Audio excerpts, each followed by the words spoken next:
Hey, my name is Dale Childers, and this is the Alive Podcast.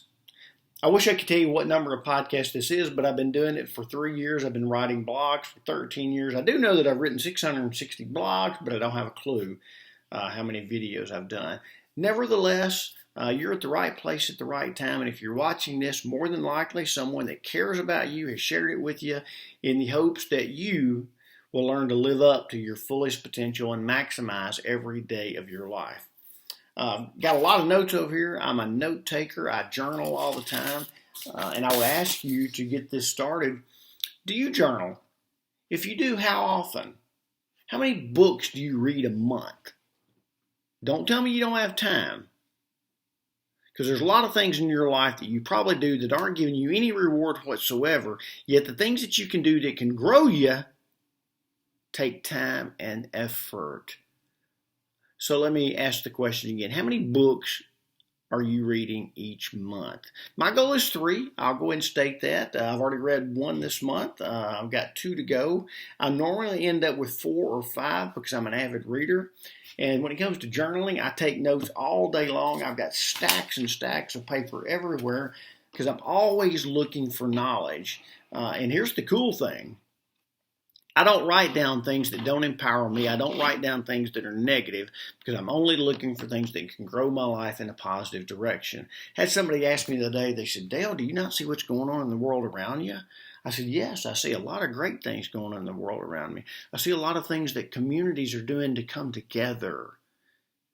People don't want to hear that, though, because they're only watching the news and they're watching social media feeds and they're engrossed in the negativity of what that brings them. Well, I'm here to tell you, most winners have no interest in the negativity of the news because they're too busy learning how to win and win at a much higher level than most people. You've probably heard this, but losers are always focused on winners, but winners are always focused on winning. I believe you're a winner. If you're not, keep listening and you will be. Here's a great poem right here I want to read to you. When you get what you want in your struggle for self and the world makes you king for the day, then go to the mirror and look at yourself and see what that man has to say.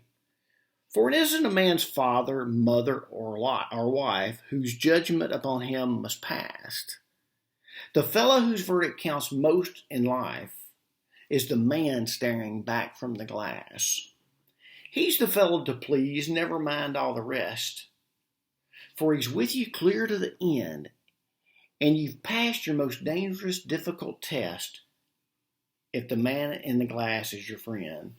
You can fool the whole world down the pathway of years and get pats on the back as you pass, but your final reward will be heartache and tears if you've cheated the man in the glass. What do you see when you look at yourself? Do you see average? Do you see stagnant? Do you see comfort? Do you see complacency?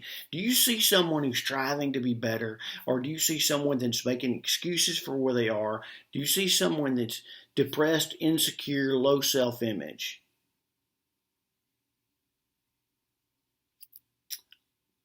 You've got to make sure that the man in the glass is your friend. Because like the poem said, he's with you clear to the end. Matter of fact, the person staring back in the glass is the only person that's going to be with you 24/7 all the days of your life. You know, I always tell people that if you're listening to this, you've survived every obstacle that's come against you and you're still standing. Now, I want to make sure you've got the courage to keep standing and you have the intestinal fortitude to go, I am not happy where I'm at. I can do better than this. A lot of people want to blame their jobs, their boss, anything. But I want to tell you, if you will concentrate and focus on doing the best you can possibly do, no matter what you're doing, your life will change. Become the best employee you can be, regardless whether you like your boss or the company you work for.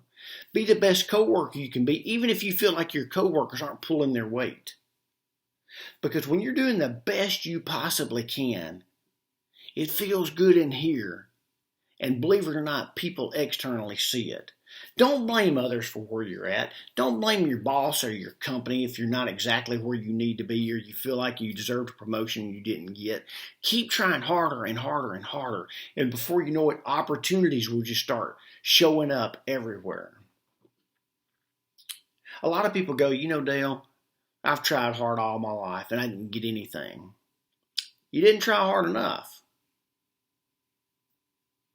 Sometimes we have to own exactly where we are. No man is a failure until he starts blaming others for where he is in life. I hope you got that. No person or man is a failure until he starts blaming others for exactly where he is in life. Now, I talk to salespeople all the time because salespeople, to me, the selling industry is the last of the free enterprise. You get to earn exactly what you're worth. That means if you go the extra mile, make the extra call, chase the extra lead, then you're probably going to get the extra sale. And that can be in any industry and whatever your job is. Go the extra mile. It's a lonely mile because nobody else is going to go the extra mile with you. But it also means that there's opportunity at the end that other people aren't going to see because they weren't willing to do what you're willing to do. But that only happens if you've got the courage to do it. Now let's look through some more notes over because I've got so many things written down. What are you not doing because of fear of failure? Whew. That's a powerful one, isn't it? The only true disability is the refusal to adapt. And the only real prison that exists is the prison that's in our mind. Now, I'm not talking about, when I say prison, I'm not talking about barbed wire fences, scars, tattoos, criminals. But I am talking about the crimes that we impose on ourselves, and we lock ourselves in prisons right here in our mind. And if you've done that, then there's no way you can maximize your potential. You see, we can be products of our past, but only we can choose to be prisoners to that. And I hope today you're willing to release all those things that have weighed you down in the past. Cut them loose, let them go. Because of this reason and this reason alone. Hang around 5 losers, you're going to be number 6. Hang around 5 millionaires, you're going to be number 6. Hang around 5 winners, you'll find yourself winning. Hang around 5 victims, you just might develop victim mentality. Hang around 5 victors, if you're lucky, you'll get victor mentality. See, I always associate winning and losing with victor and victim. Things are going to happen to us in life. And a lot of those things will be totally outside of our control. But we have the choice whether we're victims or victors. I watched a great TEDx talk the other day. I can't remember the gentleman's name. I wish I could. But he was born with quite a crippling disease. He's in a wheelchair. He's 35 years old. He has a feeding tube, and he does not see himself as disabled. Matter of fact, he doesn't see himself anything other than someone that's full of potential, full of vigor, and he would be the first to tell you that I've got so many more mountains to climb and conquer. What about you? Am I talking to you right now? You know, when the end comes, I hope it finds you conquering a new mountain, not sliding down an old one. But first, we got to get you to the mountain. You know, I remember a story that I shared a long time ago on a blog, and the story went similar to this. You're getting ready for a vacation. Cars packed, dogs are dealt with, you saved enough money, you're ready to hit the road. You get in your car and you head out. You're going to the mountains somewhere. As you get closer and closer to your destination, the mountains become bigger and more majestic. And then you get to the base of the mountain and you see the flowers and the trees and all the rocks and all the beauty that goes with the majesty of the mountains. And you turn around and you go home. For whatever reason, you chose not to embrace that which you chased. You went and you went and you went. And then when you got close enough to feel it and reach out and get it, you stopped and you turned around and went backwards. Obviously, that's a metaphor for life. But unfortunately, it's all too real. Now, I live in Jackson, Tennessee. So let's kind of twist this vacation up just a little bit. Let's say I want to go to the beach at South Miami. Quite a bit south of me, if you will. Well, if I get in my car and I head north, I can find a 4-leaf clover. I can wish up on a star. I can pray every prayer that's ever been said. And as long as I'm driving north, I will never reach my destination in Florida.